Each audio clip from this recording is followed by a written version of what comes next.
আমার চ্যানেলে সবাইকে স্বাগত। আশা করছি আপনারা সবাই ভালো আছেন। আজকে আমি আবারও চলে এলাম আর একটা রেসিপি নিয়ে।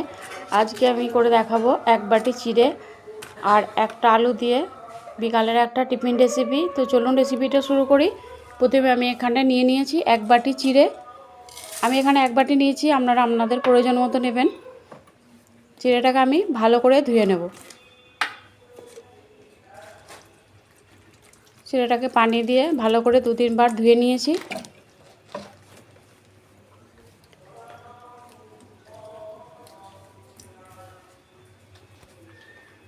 চিড়েটাকে আমি পানি দিয়ে 2-3 বার ধুয়ে নিয়েছি। এরপর আমি এতে অল্প একটু পানি দিয়ে এটাকে রেখে দেবো রেস্টে 5 মিনিটের জন্য।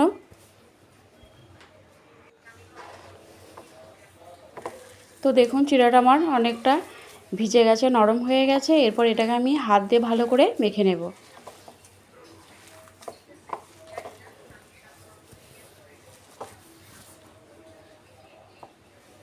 যেভাবে আমরা আলু মাখি সেভাবে এটাকে খুব ভালো করে ম্যাশ করে নিতে হবে চিড়েটাকে প্রথমে। এরপর আমি এখানে আলু সেদ্ধ একটা আলুকে এভাবে ম্যাশ করে নিয়েছি। আলু সেদ্ধটা এর মধ্যে দিয়ে দিলাম। এরপর আমি এতে দিয়ে দেব স্বাদ মতো নুন, 4টে কাঁচা লঙ্কা কুচি,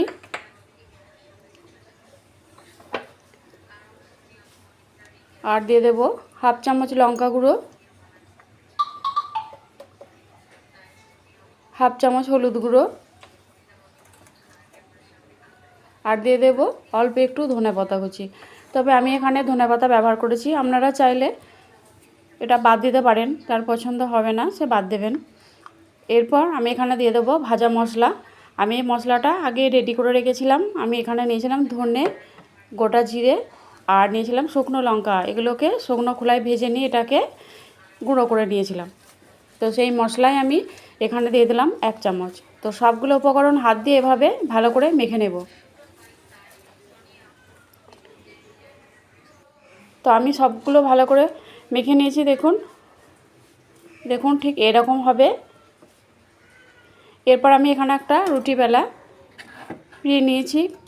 এর উপর আমি এটাকে 1 চামচ তেল দিয়ে দিলাম। তেলটা দিয়ে আমি এটাতে ভালো করে মেখে নেব। তো তেলটা ভালো করে মাখিয়ে নিয়েছি। এরপর আমি হাত দিয়ে এটাকে এভাবে করে একটা গোল রুটির মতো করে শেপ দিয়ে নেব।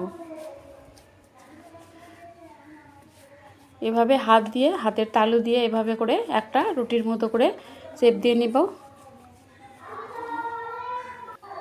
তো দেখুন এরপর এটাকে আমি ছুরি দিয়ে এরকম কেটে নেব।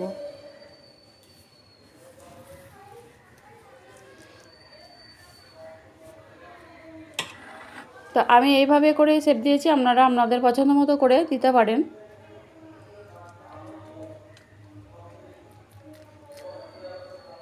এটা খুব নরম, একটু সাবধানে এটা করতে হবে। একটু এভাবে করে আমি চৌকো করে কেটে নিয়েছি। আপনারা আপনাদের পছন্দ মতো এটা কেটে নিতে পারেন। এরপর আমি হাত দিয়ে এগুলোকে প্লেটে তুলে নেব। হাত দিয়ে এভাবে ধারগুলো একটু সমান করে দেবেন।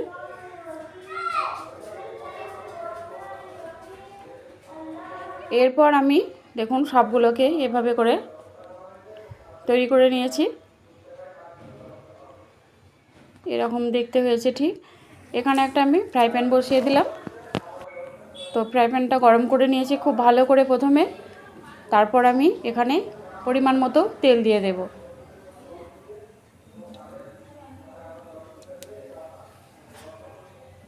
তেলটাকে খুব ভালো করে গরম করে নিয়ে তারপর আমি এগুলোকে তেলের মধ্যে ছেড়ে দেব। তো তেলটা খুব ভালো করে গরম করে নিয়েছি। এরপর আমি একে একে এগুলো তেলের মধ্যে ছেড়ে দেব।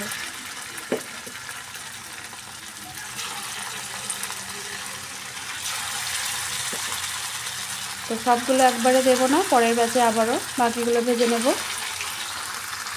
তো প্রথমে এগুলোকে দিয়ে উল্টাতে যাবেন না। এক পিঠ হয়ে এলে এরকম কালার একটু হয়ে এলে তারপরে অপর পিঠটা উল্টে দেবেন, না হলে ভেঙে যেতে পারে।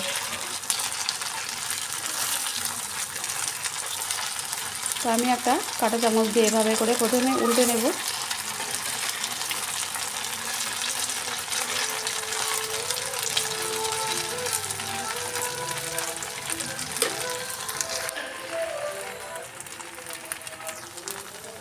তো দেখুন এটা কত সুন্দর একটা কালার চলে এসেছে। এরকম করে একটু কালার করে ভেজে নিতে হবে। দেখুন দেখতে কতটা সুন্দর লাগছে আর খেতেও অসম্ভব সুন্দর। আপনারা একবার হলেও বাড়িতে এরকম করে আপনারা বানাবেন, চায়ের সঙ্গে খেতে দুর্দান্ত লাগে। তো সবগুলোকে আমি তুলে নিলাম, আবার পরের ব্যাচে বাকিগুলোকে আমি এইভাবে করেই ভেজে নেব।